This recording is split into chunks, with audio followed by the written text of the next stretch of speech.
games.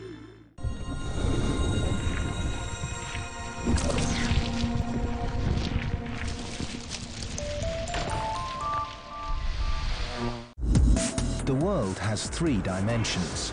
And finally, so do video games. With the introduction of a 3-dimensional space, we no longer had to mimic a virtual space. The entire industry kind of got really excited. But with this excitement came controversy.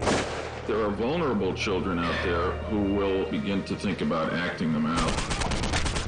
How would you like it if somebody called you a lunatic? There's a seamy underbelly to the game business, just like the porno industry is to the movie industry.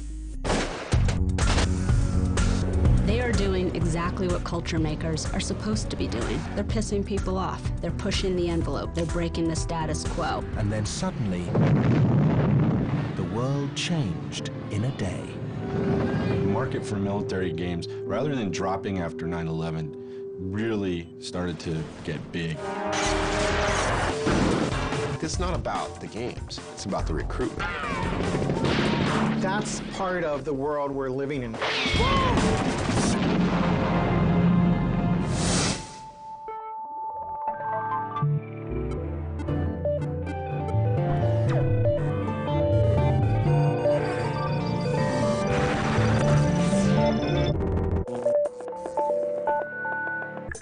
In the last few decades, the video game has entered a new realm altogether, the 3rd dimension.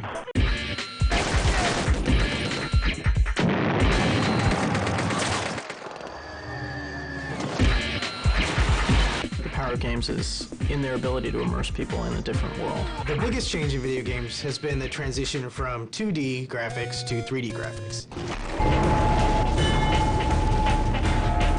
I think the ultimate goal, what we'd all like to see, would be the holodeck from Star Trek, where you have a fully realized environment. You're actually immersed in the thing.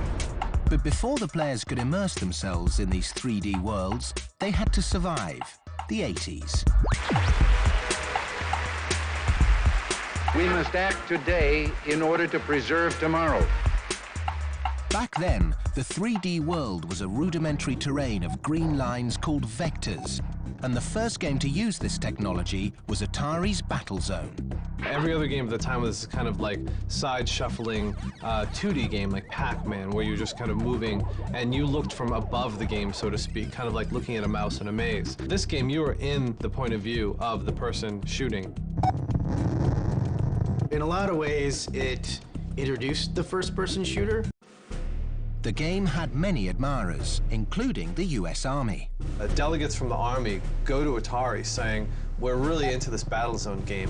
Could you create a prototype as a way to use this as an actual training device for a new kind of vehicle that eventually would become the Bradley Armored Infantry Vehicle? It's perceived by the military as being important. They recognized that what Battlezone was and what video games were was that they're not simply toys, that because they're models, the same model that is an entertainment can be modified and used to teach things.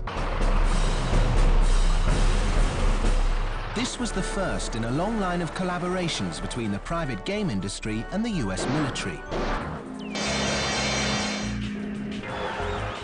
3D video game technology would take another leap forward thanks to George Lucas. The newly formed LucasArts produced a video game that allowed the first-person perspective to finally take flight. And pilot your Valkyrie fighter through the craggy landscape of Fractalus. Rescue on Fractalus, which, hence the name, was one of the very first games to generate a 3D experience via fractals.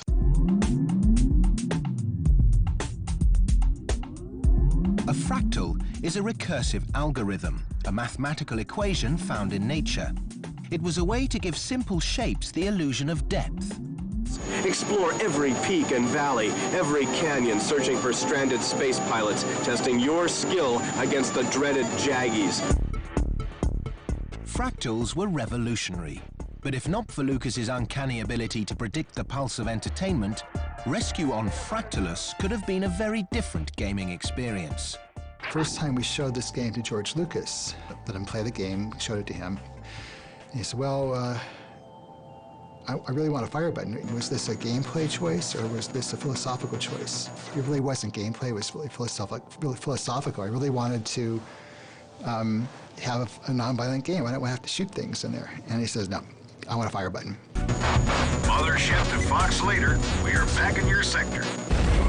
In the years to come, the first-person shooter would not only include the fire button, it would also propel video games into more advanced 3D worlds altogether. The simplicity of the 1980s video game would give way to guns, bullets, and extreme violence.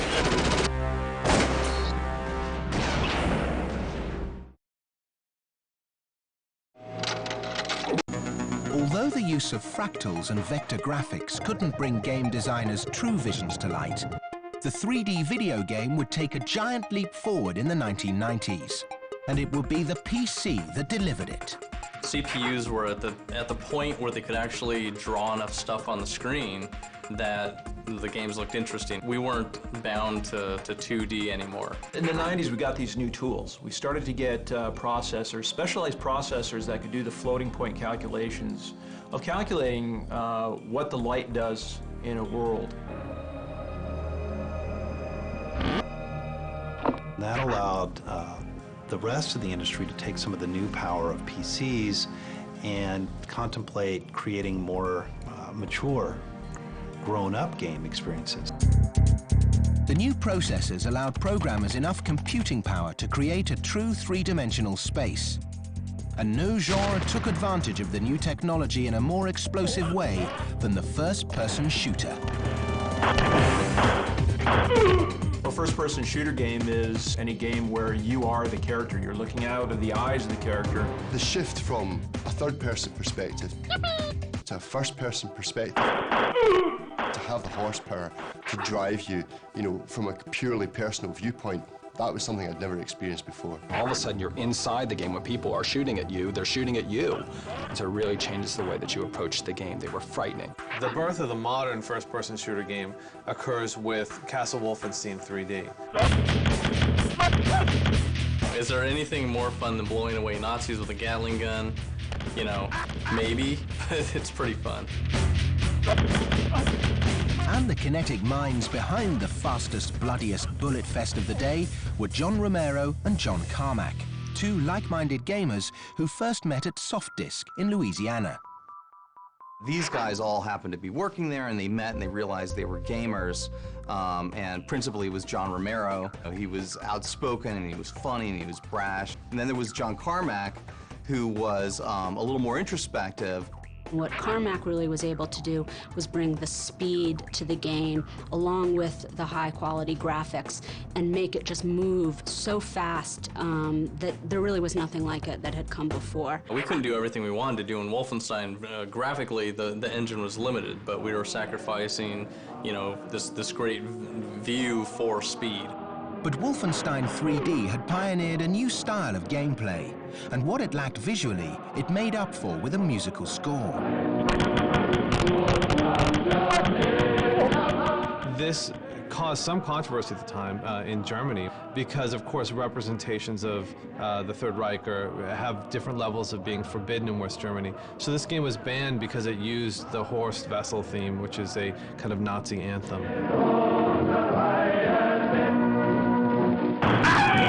We got listed on the evil list in Germany. They're not allowed to show the Nazi symbol, the Iron Eagle, like all that stuff. In their country, they can't have that, and they don't want to show violence. They don't want to stir everybody up. Castle Wolfenstein 3D was as controversial as it was popular, but it didn't take long for the creators to come out with an even edgier, gorier title, Doom. In 1993, it would expand a virtual world that was ready to explode.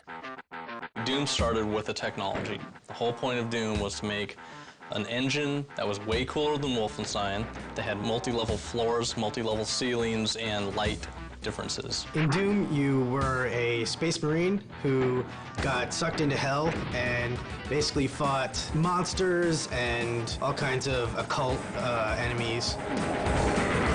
The game offered gamers not only a higher frame rate than Wolfenstein 3D, but more weapons and better ways to dice up evil.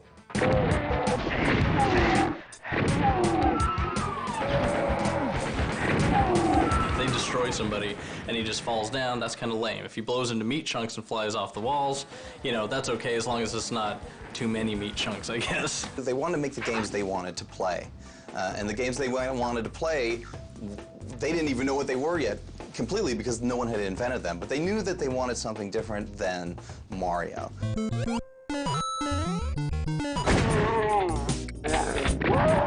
The first-person shooter, something about the violence in it and about the sort of just unbelievable nastiness of it all actually is cathartic for these kids. That again, it speaks to them the way rock and roll spoke to their parents. It expresses for them something that they are not able to express in themselves, but they feel. Teens of the 90s embraced this dark new genre wholeheartedly, spending almost as much money on video games as movies.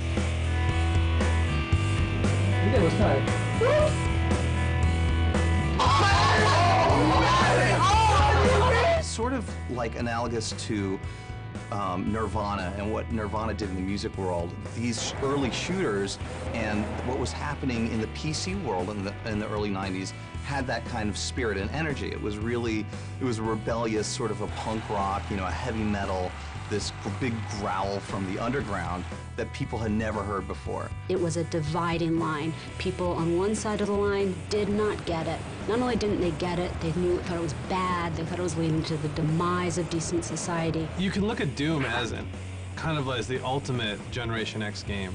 I mean, just think of the name itself, Doom. It's just got to be one of the most cynical concepts ever. You're going to die.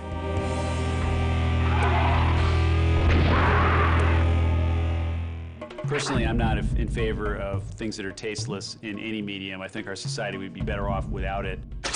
In 1993, the debate over video game violence reached a national level in the United States, as U.S. Senator Joseph Lieberman led a series of congressional hearings. The real fear is that there are vulnerable children out there who will be personally affected by these games and begin to think about acting them out. I hope you walk away with one thought today, that if you don't do something about it, we will. Under government pressure, the industry launched the Entertainment Ratings Software Board in the autumn of 1994. So the idea is that this board came around and said, you know what, there's a need for this because parents need to understand, you know what, just because it's a video game doesn't mean little Jimmy should be playing it. Oh, get over here! Video games were no longer just for kids. In 2002, Japan created their ratings board, the Computer Entertainment Rating Organization, mostly in response to the growing eroticism in their games. But in Europe, they've adopted a self-regulating system. Europe has always felt that American games are very violent. And in Europe, that means there's always been a restraint from importers and from manufacturers as to what we can make, because games will be banned in Germany or Scandinavia because they're too violent.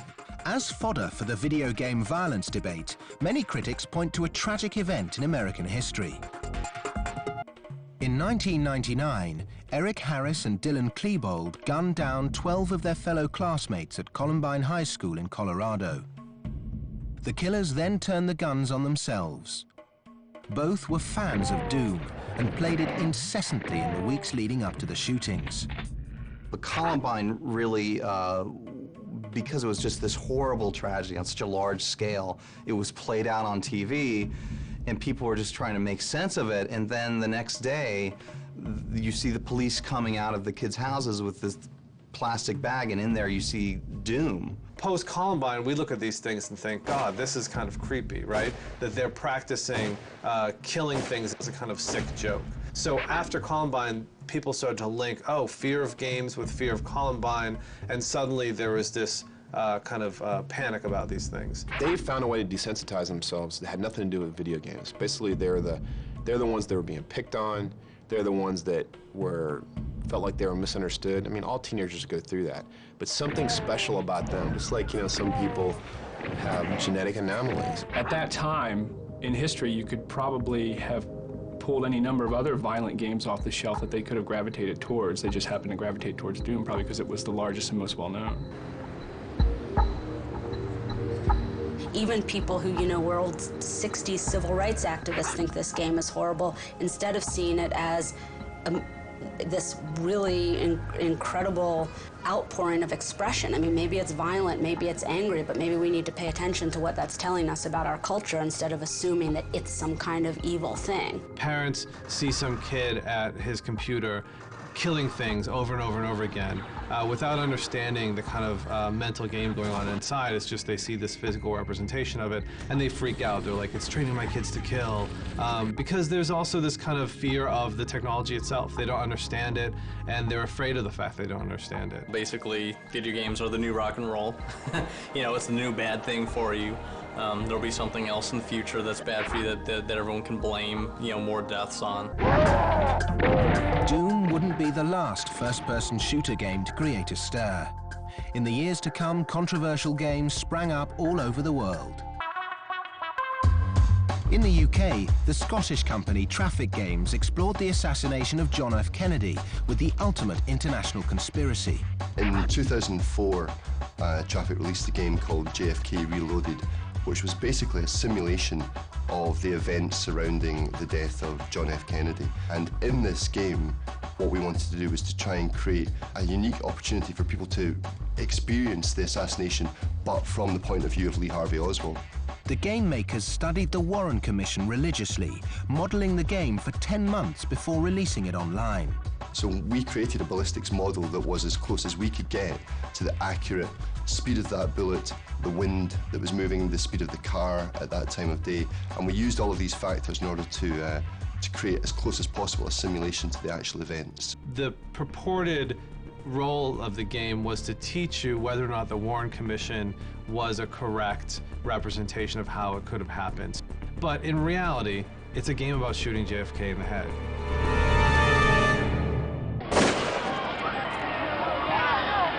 The game had a popular following, but was cut short due to legal pressure applied by the Kennedy family. In America, Border Patrol puts gamers on the border between Mexico and the US, where the object is to shoot Mexicans trying to cross illegally. KZ Manager allows a player to manage a Nazi-era concentration camp. And Super Columbine Massacre RPG lets the players become the killers in the Columbine High School shootings. On the surface, you're sort of glorifying these two nut jobs that shot up the schools. There's a seamy underbelly to the game business, just like the porno industry is to the movie industry. And you can swim in that cesspool if you want to, and you don't have to if you don't want to. Man, what these game developers won't do for a buck. I'd have to say probably Postal 2 is probably the most shocking game I've played. It's like a snuff movie. Totally feels like a snuff film. I mean, you know, depends on how demented you are. If you're really demented, you'll like the game, you know? And if you're not, then you totally won't be into it. How'd you like it if somebody called you a lunatic? There's something primal about Postal 2. There is something in all of us that wants to just get up in the morning and just go ballistic. And in many ways you would have to say, well, maybe games help relieve those feelings. I truly believe that the game designers and developers should have full creative freedom to do whatever they want. If they want to make a rape game, make a rape game, make an abortion game, go crazy, have fun, watch your low sales.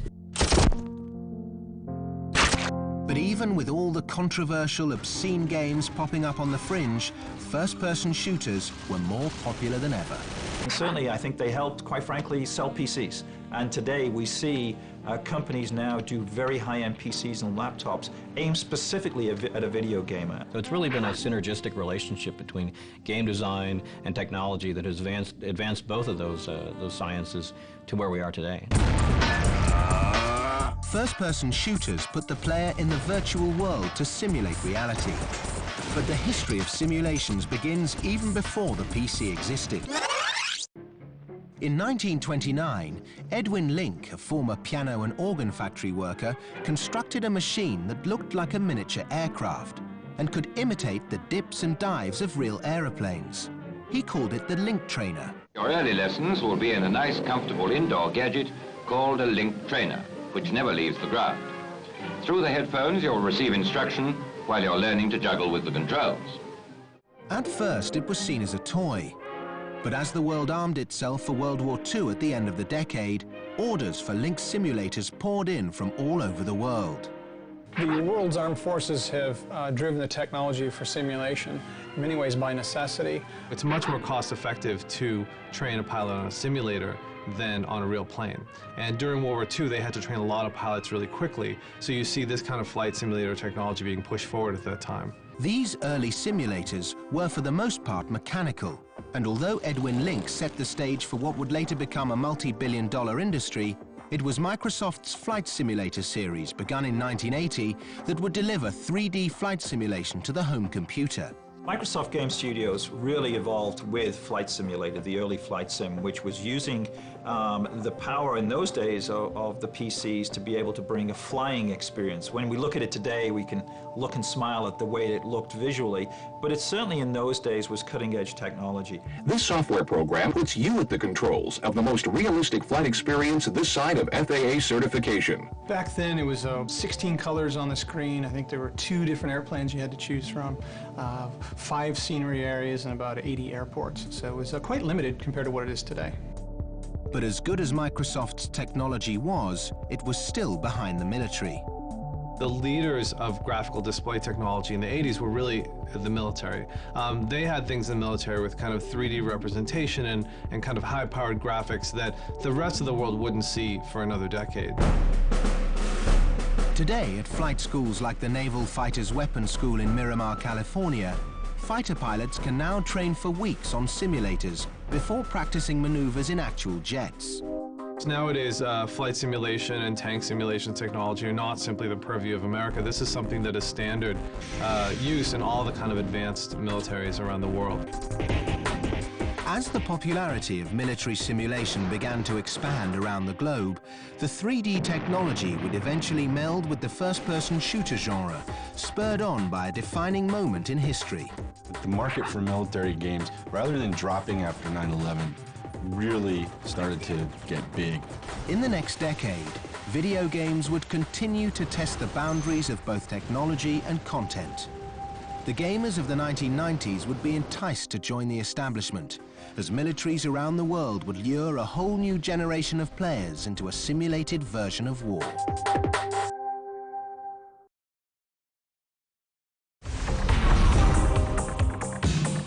At the end of the 20th century, the first-person shooter had evolved into the most popular and controversial video game genre. Ironically, for all the debate, it was the military that needed it most. In fall of 1999, the U.S. Army was missing its recruiting goals, and in fact missing them by quite a bit. And the Assistant Secretary of Army came up with the idea that we should maybe consider using the video game as a medium. The U.S. government sponsored a first-person shooter initiative, awarding the project $7 million in seed money to reach young Americans. Yet, even as the U.S. military turned to video games for help, a much more troubling issue appeared on the horizon.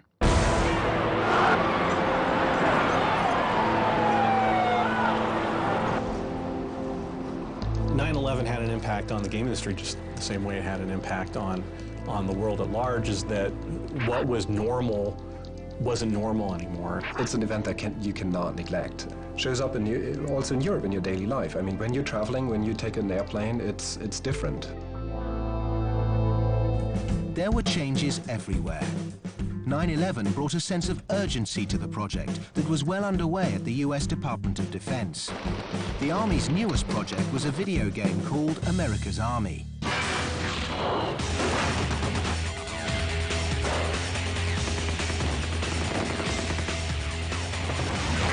They wanted to make a AAA video game that would give people an idea of what it was like to be in the Army. Good morning, soldier. Today's task is to qualify with the M16A2 rifle. What the Army does is it takes sort of thoroughbred technologies, like game engines and tools, and on top of that, it layers the Army.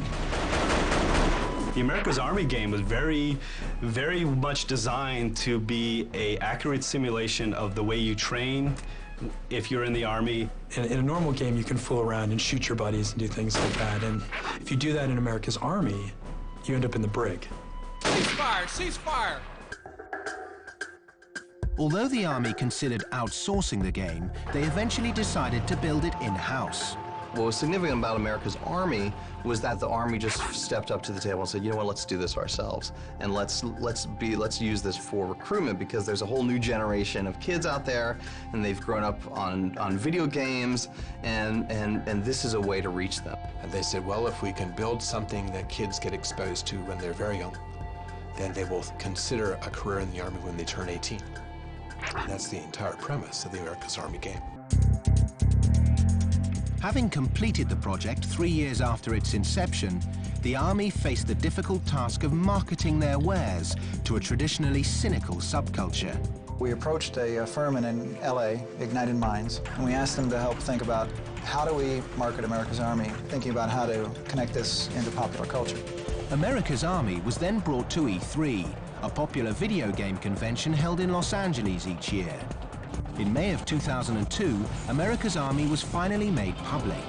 It was a big surprise. You know, we were front page of the LA Times, we were in the Game Show Daily, and I'd say within the first week on our website, it was getting maxed out on hits from kids interested in getting a copy.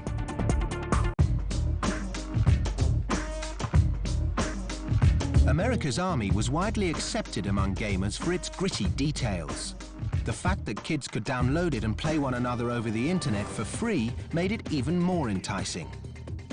Once they realized it was a success, then they upped the quality, and they kept upping the quality. Till now, you go to GDC or E3, and the military has a huge presence there. Because it's not about the games, it's about the recruitment. Some critics felt America's Army went over the edge in recruiting young adults through the use of a toy.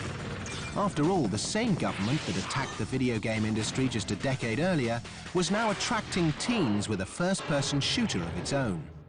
It's pretty funny that America's Army doesn't get a big backlash after all the Lieberman trials and everything that's happened in the media since Doom and Columbine and all this stuff. It's all this violence in shooters, and then the Army goes and commissions a game about teaching people, you know, what it's like in the military to try and get new recruits in the military. Violent games, you know, mature certificate games shouldn't be sold to minors, there's no doubt about it. But at the same time, we have America's Army, a free online game that effectively trains people how to become soldiers for the Iraq War. It's a kind of brainwashing for free, supplied by the American government.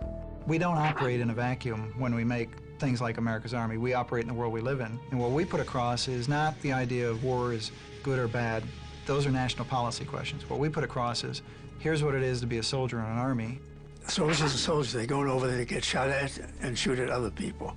There's no point in pussyfooting around that, right? So let's prepare the guys. Perhaps an even better example of what has been described as an advergame or militainment is Pandemic Studios' Full Spectrum Warrior. Charlie 90, RPGs control the path of the checkpoint. Full Spectrum Warrior, it's a simulator that simulates squad-based tactics.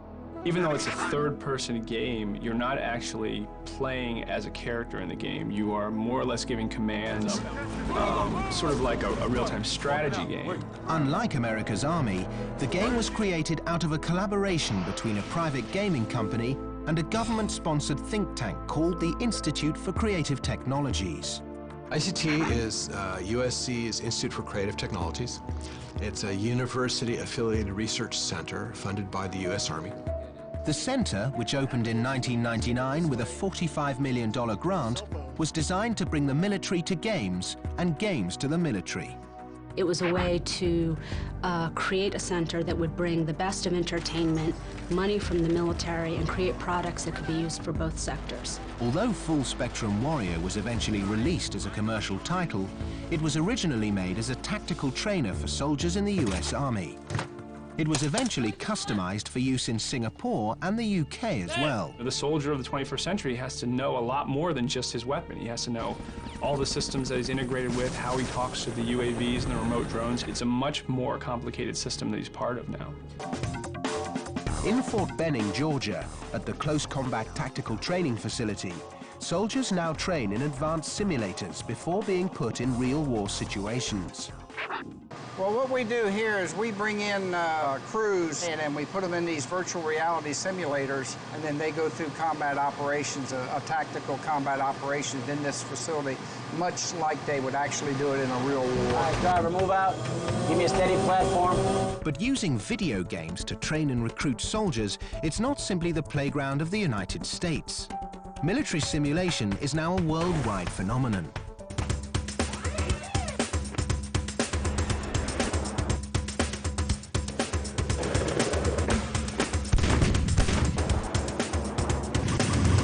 Most countries' budget, military budget relative to the U.S. is considerably less, so they don't really even have the resources to run actual boots-on-the-ground training like we do. So they do almost all of their training virtually. If a country can afford a $10 million or $20 million plane, they can afford a $3,000 PCU with a flight simulator. Virtual war training is utilized throughout Europe, Australia, and Southeast Asia. And companies like ITSA, the International Training and Simulation Alliance, actually work to link networks together to simulate larger conflicts around the world. For example, the US Army has engaged in war simulations multiple times with Taiwan, and other countries such as Singapore and Indonesia engage in mock war exercises as well.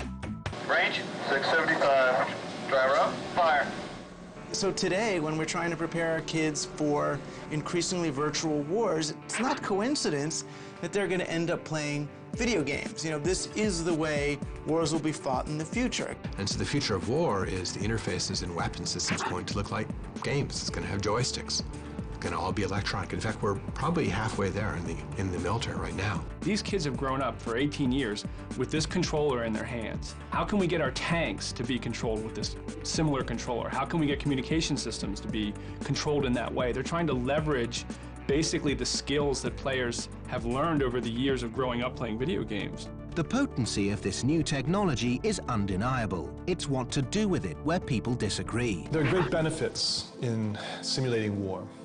Obviously, if you prepare for worst-case scenarios beforehand, you're better prepared. The danger, however, is if the simulations get too good, that you begin to mistake the representation for the real thing. Not only has there been a plethora of games designed post 9/11 by militaries in both the US and Europe, but the private sector is creating its share of these games as well. Move! Enemy attack! 1 o'clock! They actually give a pretty comforting view of terrorism, because in these kind of Tom Clancy games and stuff, there's a clear enemy, there's a clear goal in taking him out, and when you take him out, that will stop a certain event from happening.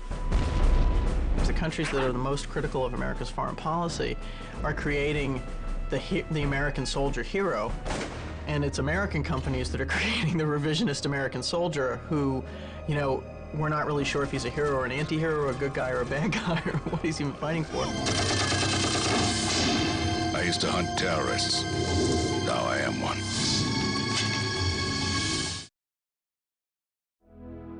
Companies like Kuma Games, an ad-sponsored internet site, actually capitalize on real-world conflicts as they happen.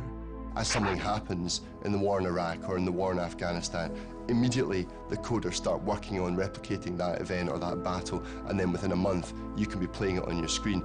The company even simulates certain conflicts that haven't happened, as they did with their controversial series Assault on Iran. President Bush came on the air and he said, all options are on the table, you know, with regards to Iran. And then the Iranian president came on and he said, the United States cannot, you know, invade us, that we're not another Iraq.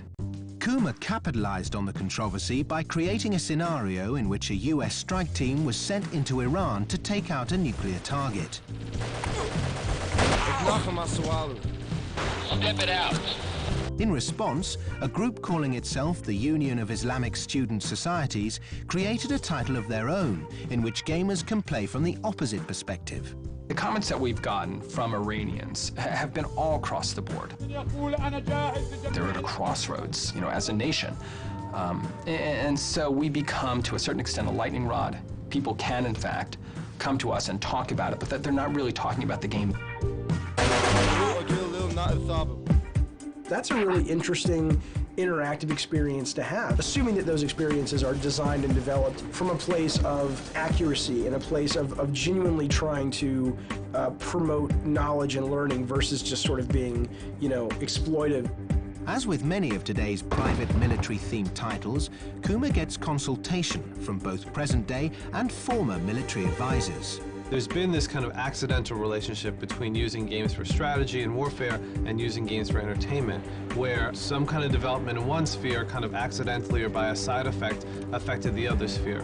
What's happened very recently, like let's say in the last decade, is that what had been an accidental or side effect relationship between these two worlds is now very much a planned collaboration between these worlds. As further evidence that these two worlds have grown closer, in March of 2003, as the US invaded Iraq, Sony Corporation filed a trademark application for the US military's catchphrase, shock and awe, apparently for use as a future PlayStation title.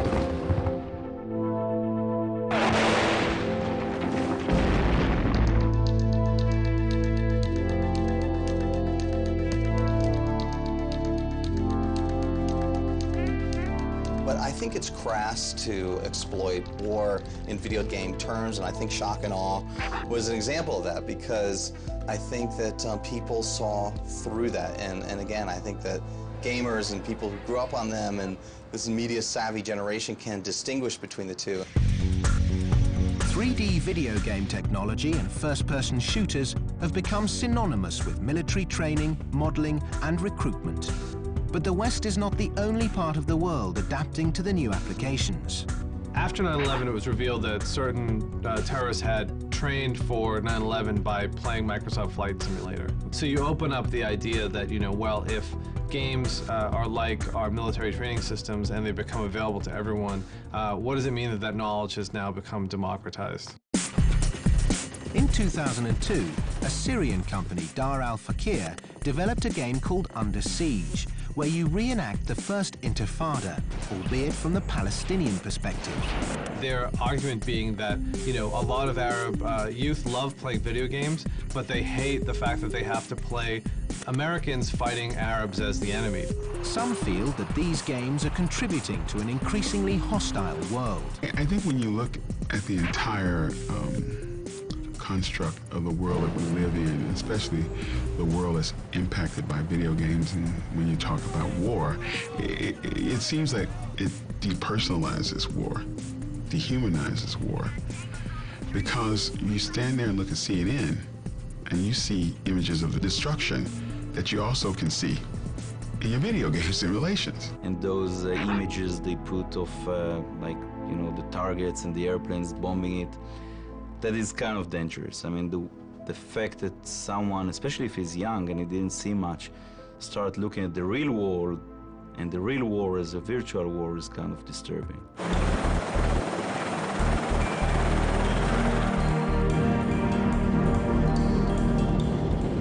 For many reasons, war has become like a video game. But there's a basic way in which war is not a video game, in that one of the huge appeals of video game is actions without consequence. And that's where people begin to feel uneasy with things like America's Army, where it's drawing you in with this idea of no consequence to your actions, when in reality, war has the ultimate consequence, which is the death of other human beings and the death of yourself, perhaps. This is real war. Real war is not only the adventure, it's not only the fun of going on a stakeout in the middle of the night, it's also seeing your friend dying in your hands.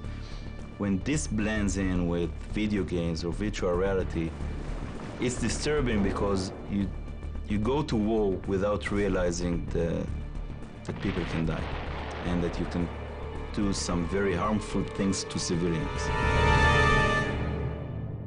When I look around and I see so many military games, or military-themed games, or games that are teaching skills that would be helpful to the military, I have to wonder, are we moving to a more militarized culture? But then when people ask, are games good or bad for you, you have to say, well, do you want to live in an increasingly militarized culture? Some people do. 6-6, we copy that. The explosion of 3D technology owes a tremendous amount to its history with the armed forces.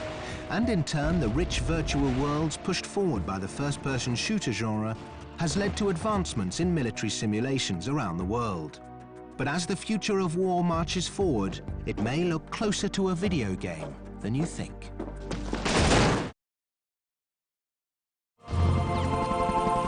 As 3D video game technology evolved, the immersive worlds of games have moved beyond the virtual and crossed over into real-world military applications. Yet many question where the next evolution will take us.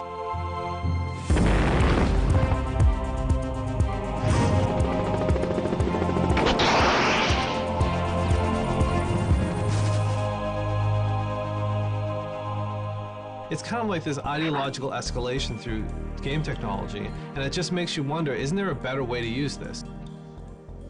Contrary to the current trend, Sweden is a country that's actually attempting to ease tensions with their game Foreign Ground.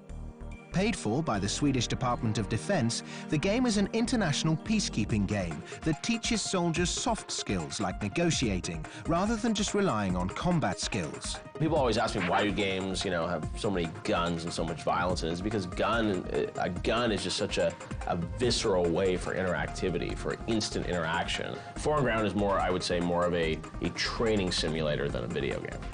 Americans are also starting to find potential in the medium beyond the obvious military applications.